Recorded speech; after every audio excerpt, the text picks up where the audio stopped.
نماز شروع کرنے سے پہلے جن چیزوں کا خیال رکھنا ضروری ہے ان میں بنیادی طور پہ تین چیزیں ہیں۔ نمبر ایک کیا ہے؟ نمازی کے بدن کا پاک اور صاف ہونا، یعنی کہ یہ جو آپ کا جسم ہے، بدن ہے، یہ سر کے بالوں سے لے کر اور پاؤں کے ناخن تک پورا وجود اس کا پاک ہونا بھی ضروری ہے اور صاف ہونا بھی ضروری ہے۔ ایسا نہیں ہے کہ آپ نے ہاتھ دھو لیے، چہرہ دھو لیا، کونیوں تک ہاتھ دھو لیے اور آپ نے پاؤں دھو لیے اور سر کا مسح کر لیا تو آپ پاک ہو گئے، بلکہ نہیں، یہ سارے وجود کا پاک ہونا بھی ضروری ہے اور صاف ہونا بھی ضروری ہے۔ دوسرا کیا ہے؟ نمازی کے لباس کا پاک ہونا اور صاف ہونا۔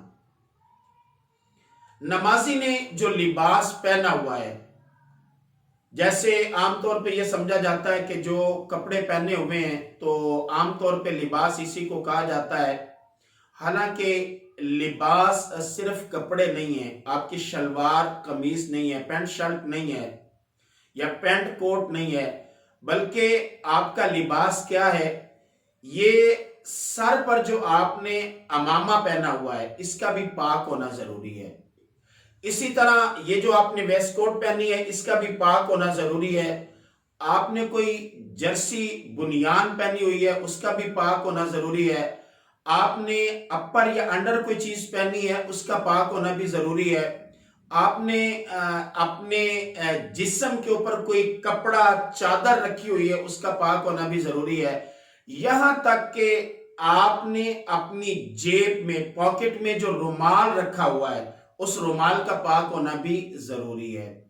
اسی طرح آپ کی پاکٹ میں جو چیزیں ہیں، جو آپ نے اس میں کوئی چیز ڈالی ہوئی ہے، کوئی ایسی چیز ہے، تو غرضے کہ ہر وہ چیز جو آپ کے ساتھ اٹیچ ہے ان تمام چیزوں کا پاک ہونا اور ان تمام چیزوں کا صاف ہونا یہ لازمی اور ضروری ہے۔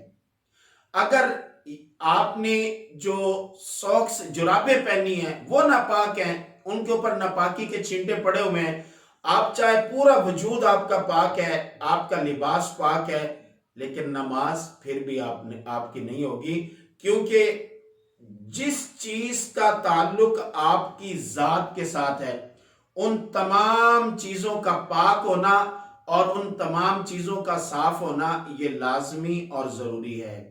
پروردگار عالم نے فرمایا وَثِيَابَكَ فَطَهِّرْ، یہ کائنات کے سب سے پاکیزہ انسان کو، کائنات کے سب سے پاکیزہ انسان کو پروردگار کا حکم ہے، پاک لباس پہنیے، صاف ستھرا لباس پہنیے، طہارت والا لباس پہنیے، ایسا لباس نہیں کہ جس کے اوپر کوئی دنیا کی ایسی ویسی چیز لگی ہو۔ وَثِيَابَكَ فَطَهِّرْ۔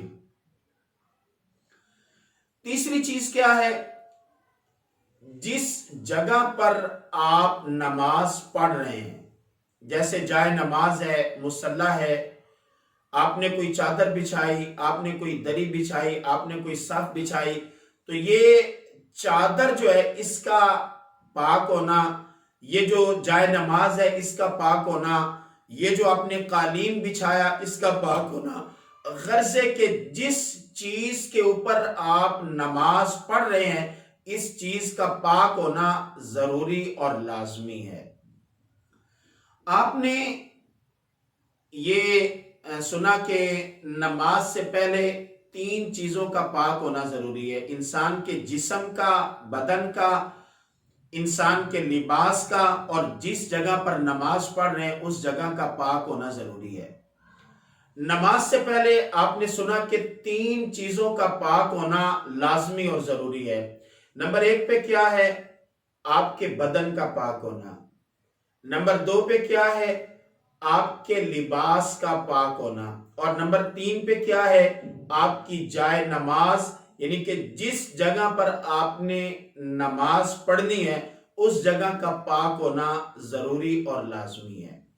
اب یقیناً آپ کے ذہن میں یہ سوال آ رہا ہوگا کہ یہ آخر کس چیز سے پاک ہونا ہے، کس چیز سے پاک ہونا ہے، کون سی ایسی چیز ہے کہ جو ہمارے جسم کو ناپاک کر دیتی ہے، ہمارے لباس کو ناپاک کر دیتی ہے، اور ہمارے جو ہے وہ جائے نماز، یعنی کہ جس جگہ پر ہم نے نماز پڑھنی ہے اس جگہ کو ناپاک کر دیتی ہے۔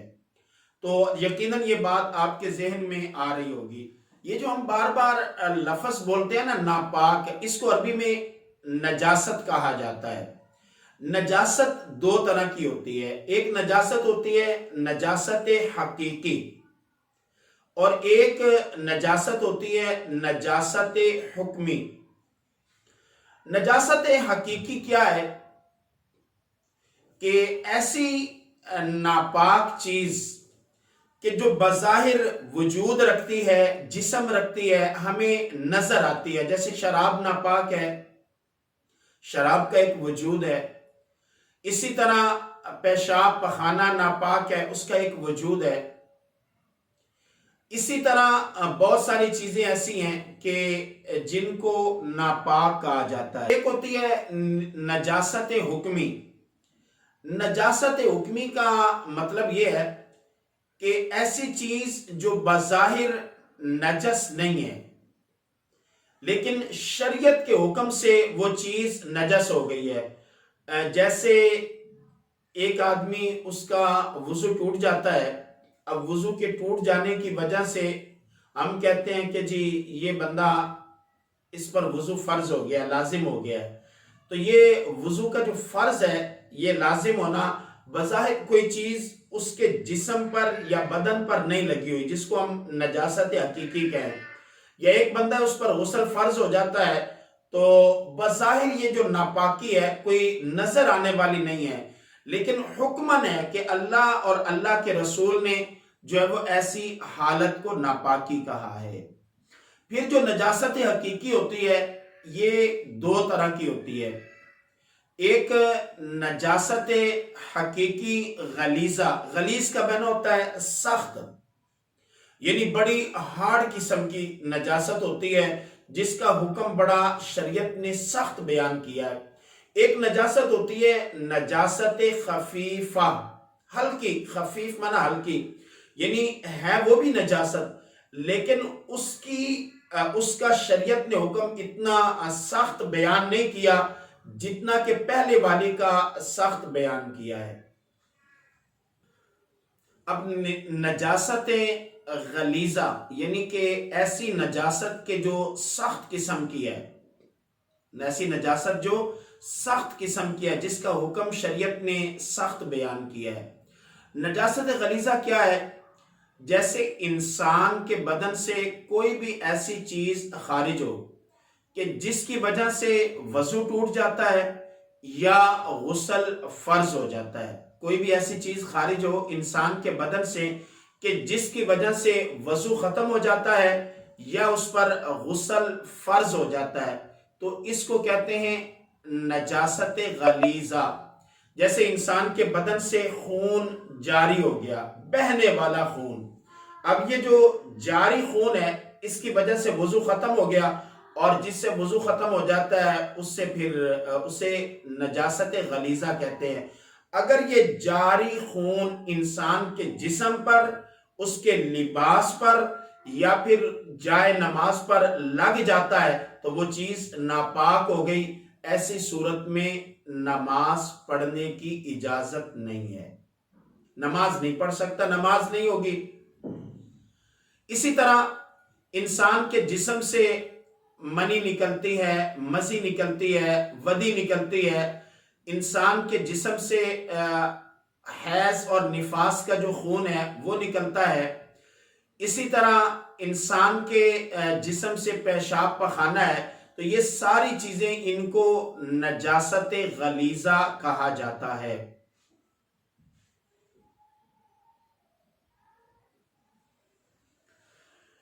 اسی طرح گھوڑے، گدے اور خچر کی لید وغیرہ یہ بھی نجاست غلیظہ ہیں، اگر یہ بدن پر لگ جائیں تو بدن ناپاک اور نماز کے قابل نہیں، کپڑوں پر لگ جائیں تو کپڑے ناپاک اور نماز کے قابل نہیں ہے۔ اسی طرح گائیں، بیل اور بھینس، ان کا گوبر جو ہے یہ بھی نجاست غلیظہ میں شامل ہے، اس کو بھی نجاست غلیظہ کہا جاتا ہے۔ بکری اور بھیڑ وغیرہ، ان کی جو مینگنیاں ہوتی ہیں یہ بھی نجاست غلیظہ میں شامل ہیں۔ اگر یہ بھی بدن پر لگ جائے یا لباس پر لگ جائیں یا جس چیز پر آپ نے نماز پڑھنی اس پر لگ جائیں تو وہ چیز ناپاک ہو جاتی ہے۔ اسی طرح مرغی اور بطخ وغیرہ، اس کی جو بیٹ ہوتی ہے وہ بھی ناپاک ہے، نجاست غلیظہ ہے۔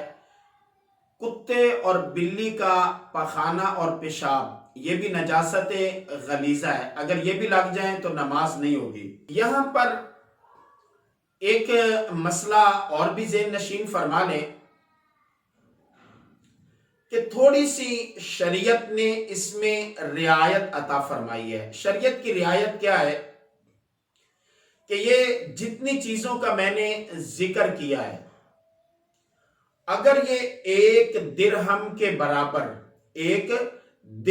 کے برابر انسان کے بدن پر لگ جائیں تو یہ معافی کی صورت ہے، یعنی کہ اگر آپ اس کو نہیں دھوتے یا نہیں دھو سکتے یا آپ کے علم میں نہیں آتا یا آپ کے پاس کوئی اسباب نہیں ہے، اتنا سا لگ جاتا ہے، تو اس حالت میں آپ کے بدن پر یا آپ کے لباس پر یا جائے نماز پر لگا، آپ نے نماز پڑھ لی تو یہ معافی ہے، اس قدر کی معافی ہے، 1 درہم کے مقدار۔